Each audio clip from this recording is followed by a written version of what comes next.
ეხლა გავხსნით trades, რაც გავხსენით AM-ზე, live-ში ხალხთან ერთად.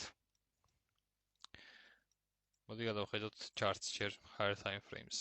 Higher time frames დავუკვირდებით, თუ დააკვირდებით, ნახავთ, რომ აქ ეს all time high არ აქვს აღებული, NQs აქვს ახალი all time high გაკეთებული. AM-ზე მაგიტომაც ვიყავით bearish-ში. ეხლა drone liquidity, ანუ ეს SMT-ია, ვინც არიცით. Drone liquidity რა არის? Drone liquidity იყო აი ეს equal low-ები აქ.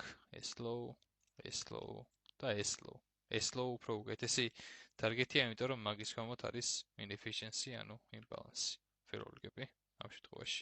ეს უკეთესი target-ია take profit ასაღებად.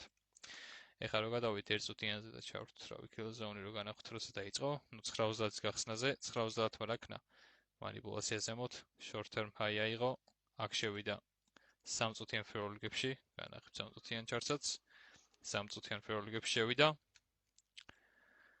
და ამის შემდეგ გქონდა მარკეტის displacement-ი. თუ მარკეტი bearish-ია, ხო?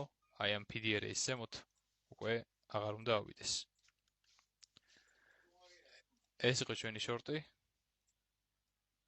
Stop-loss ამ high-ზე და take profit-ი აი აქ. აქ იყო საბოლოო გამოსვლა. ეს პირველი entry იყო. მეორე entry იყო აი ამ ფეროლიგების disrespect-ი რომ მოხდა. გახდა inversion ფეროლიგები და ეს იყო მეორე entry-ის ადგილი. ეს არის execution-ები, ერთი აქ, მეორე აქ. ეხლა ეს არის უკვე ხალხის პროფიტები, win trade შემოვიდა. მადლობა და ნახვამდის.